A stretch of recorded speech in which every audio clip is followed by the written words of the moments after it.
Bonjour à toutes et à tous, j'espère que vous allez bien, je vous souhaite la bienvenue dans cette vidéo et aujourd'hui je voulais aborder le sujet d'assumer sa différence et le fait que vous n'êtes pas bizarre. Donc évidemment les deux thèmes sont intimement liés et c'est ce que je vais développer dans cette vidéo.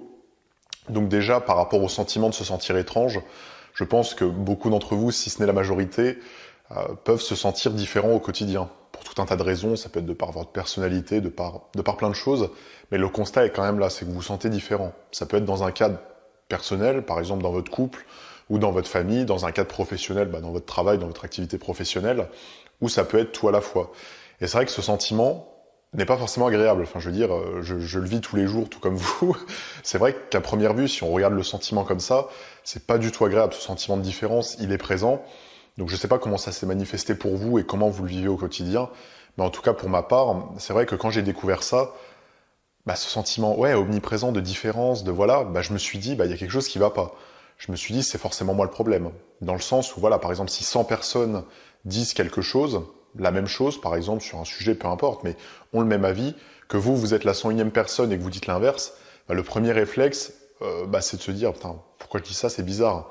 Alors que pas forcément, mais c'est parce que c'est la majorité. Et donc, ça s'est manifesté comme ça dans ma vie quand j'ai découvert ça.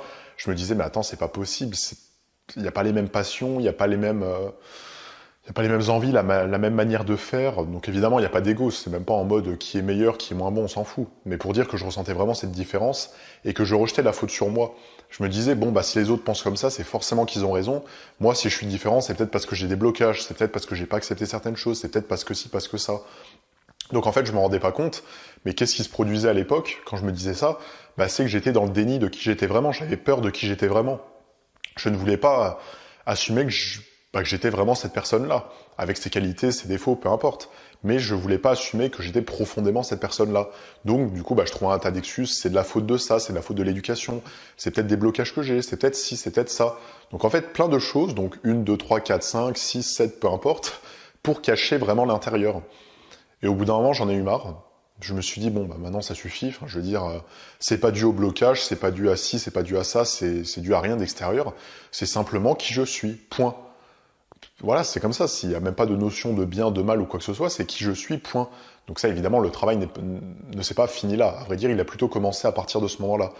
Mais c'est vrai que voilà, le jour où j'ai commencé, parce qu'évidemment ça vient pas en 2 jours, mais le jour où j'ai commencé à réaliser que c'était vraiment moi, que ce soit dans différentes activités, dans certaines manières de penser, voilà, que c'était vraiment qui j'étais intégralement, là, beaucoup de choses ont changé. Parce que j'ai pu enfin accepter et surtout ne plus être dans le déni de moi-même, ou du moins beaucoup moins, parce qu'évidemment, encore une fois, ça se fait pas du jour au lendemain. Vous passez pas de, par exemple, 100% de déni de vous-même à une acceptation totale et complète sur tous les plans. C'est pas aussi rapide. Mais dans tous les cas, je me suis assumé de plus en plus. Donc comment ça s'est manifesté? Par exemple, le fait que j'ai commencé les vidéos. Donc là, j'avais fait des